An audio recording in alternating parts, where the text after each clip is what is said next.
Hi words ఎలా ఉన్నారు? నా పేరు మురళి. నా యూట్యూబ్ ఛానల్ సిఎంకే బిల్డింగ్ ఇన్ఫర్మేషన్. ఈరోజు టాపిక్ ఏంటంటే సాధారణంగా మన ఇళ్లలో స్విచెస్ ఫెయిల్యూర్ అవుతూ ఉంటాయి.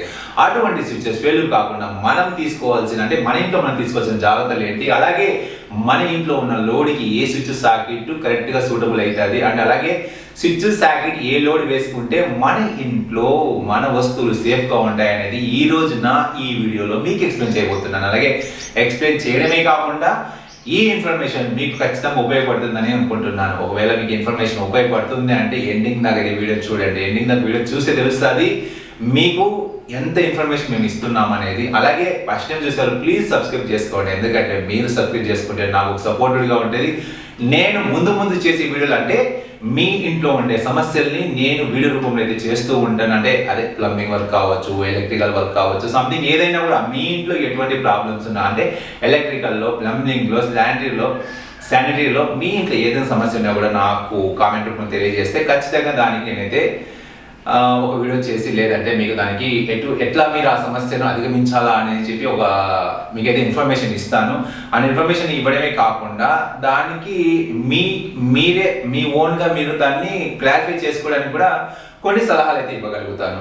అండ్ అలాగే ఇప్పుడు మీ ఇంట్లో స్విచెస్ ఫెయిల్యూర్ కాకూడదంటే ఫస్ట్ ఆఫ్ ఆల్ మీరు చేయాల్సింది ఏంటంటే స్విచెస్కి మీరు అదే సాకెట్ స్విచ్ వాడతారు కదా, అక్కడ మీరు ఏ లోడ్ వేస్తున్నారు, సంథింగ్ మిక్సీ కానీ లేకపోతే ఓవెల్ కానీ లేదంటే మీ ఇంట్లో హెవీ గ్రైండర్ కానీ ఇటువంటివి ఉన్నప్పుడు ఖచ్చితంగా 10 amps స్విచ్ సాకెట్ దగ్గర మాత్రం అటువంటివి వాడద్దండి. ఎందుకు వాడకూడదంటే 10 amps అనేది అంత లోడ్ అనేది తీసుకోదు. మ్యాక్సిమం దానికి 20 amps స్విచ్ సాకెట్ ఉండాలి.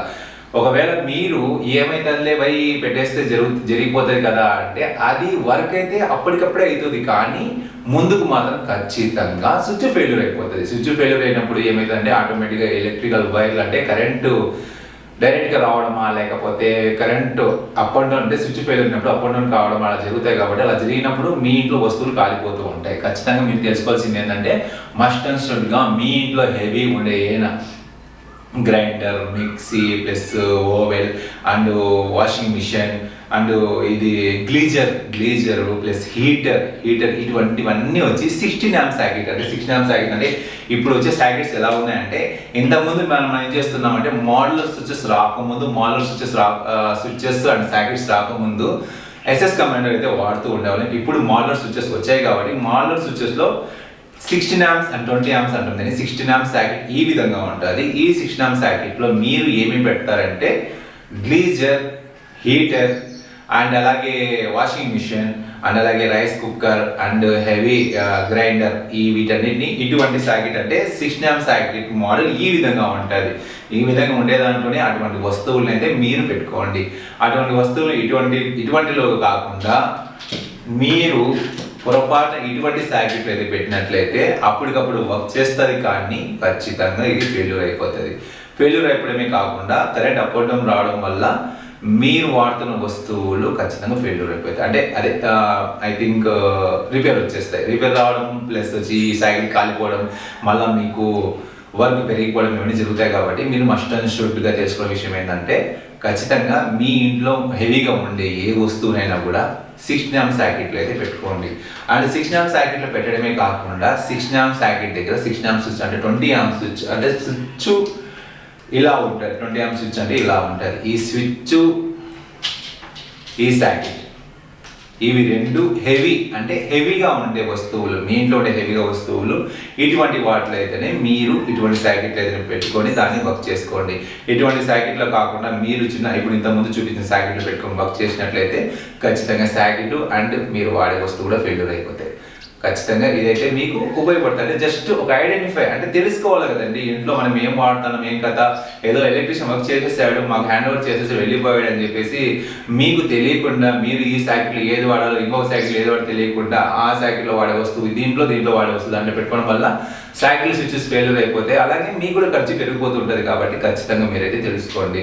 మీరు తెలుసుకుంటే ఏమవుతుందంటే కొంత ఏ వస్తువు ఫెయిల్యూర్ కాకుండా మీ ఇంట్లో కొద్దిగా ఖర్చు కూడా అంటే ఫెయిల్యూర్ కావడమే కాకుండా మీరు రిపేర్ చేసుకోవాలంటే ఖర్చు అవుతుంది. కాబట్టి ఖచ్చితంగా మీకు కూడా ఖర్చు తగ్గుతుంది అండ్ ఒక ఐడియా ఉంటుంది. కాబట్టి ఖచ్చితంగా అయితే ఇది మీరు ఒక ఐడియాగా పెట్టుకోండి. అలాగే మీరు వాడుతున్న స్విచెస్ రెగ్యులర్గా ఎందుకు కాలిపోతూ ఉంటాయంటే ఎలక్ట్రీషియన్కి అంటే ఒక చిన్న ఐడియా అంటే మామూలుగా అయితే మేము దాన్ని రియల్గా అబ్జర్వ్ చేసాము. అంటే ఎందుకు స్విచెస్ బెన్న కాలిపోతూ ఉంటాయంటే లోపల వైర్ అంటే లోపల స్విచెస్కి వైరింగ్ ఇస్తాం. ఆ స్విచెస్కి వైరింగ్ ఇచ్చేటప్పుడు దాని లోపల నట్ అంటే స్విచ్ నట్ ఎలా ఉంటుందంటే బ్యాక్ సైడ్ స్విచ్ నట్టు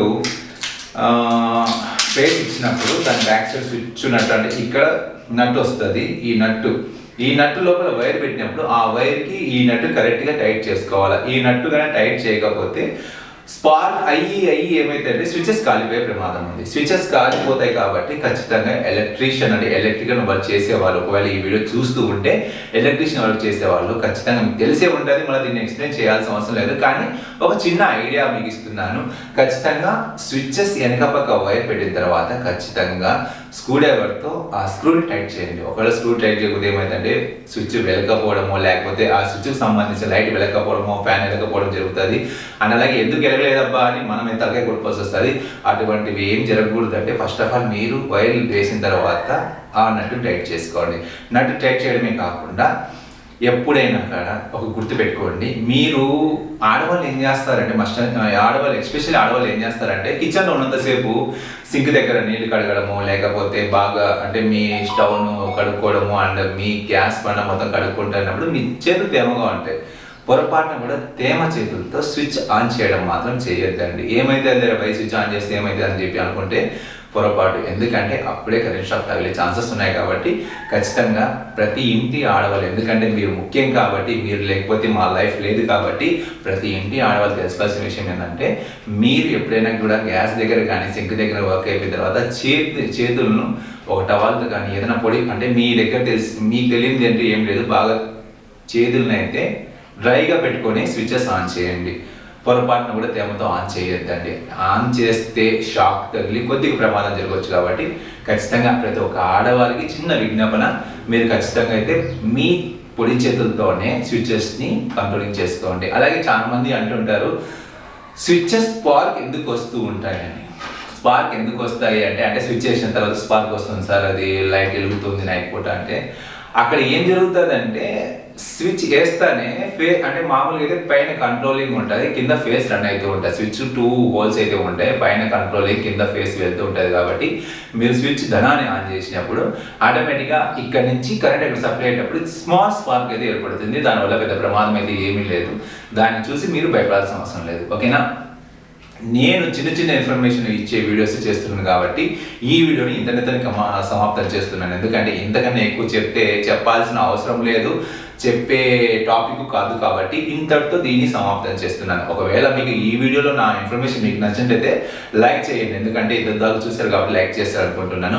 అలాగే ఫస్ట్ టైం చూసారు ప్లీజ్ సబ్స్క్రైబ్ చేసుకోండి. మీరు సబ్స్క్రైబ్ చేసుకుంటే నాకు ఒక బూస్టింగ్గా ఉంటుంది. అలాగే మీకు ఏదైనా అంటే మీ ఇంట్లో ఏదైనా చిన్న సమస్యలు ఉంటూ ఉంటాయి కాబట్టి ఆ సమస్యలు కామెంట్ రూపంలో తెలియజేయండి. నా వరకు నేను దాన్ని క్లారిఫై చేయడానికి ట్రై చేస్తాను. ఇప్పటి నుంచి అయితే ప్రతిరోజు అంటే మన ఇంట్లో జరిగే చిన్న సమస్యలు అయితే ఒక వీడియో రూపంలో తయారు చేసి మీరు దాన్ని ఏ విధంగా అయితే సాల్వ్ చేసుకోవాలి అనేది ఇప్పుడు అప్లోడ్ చేస్తూ ఉంటాను. ప్రతి ఒక్కరు నా వీడియోని ఫాలో అవుతారని చెప్పి నేను అనుకుంటున్నాను. ఫాలో అవడమే కాకుండా ప్లీజ్ సబ్స్క్రైబ్ చేసుకోండి. ఎందుకు కోరుకుంటున్నానంటే ఎంతో కష్టపడి వీడియోస్ చేస్తూ ఉంటాం. వీడియోస్ చేయడం వల్ల మాకు వచ్చే లాభం ఉందో లేదో తెలియదు, కానీ మీలాంటి ఫ్యాన్స్ని అయితే అంటే మీకు ఏదైనా ఇన్ఫర్మేషన్ ఇస్తున్నామన్న ఒక సాటిస్ఫై ఉంటుంది. కాబట్టి ఖచ్చితంగా ప్రతి ఒక్కరు సబ్స్క్రైబ్ చేసుకుంటారని కోరుకుంటూ మరొక మంచి వీడియోతో మళ్ళీ మీ ముందుకు వస్తాను. అందరికీ నమస్కారం, సెలవు, జై హింద్.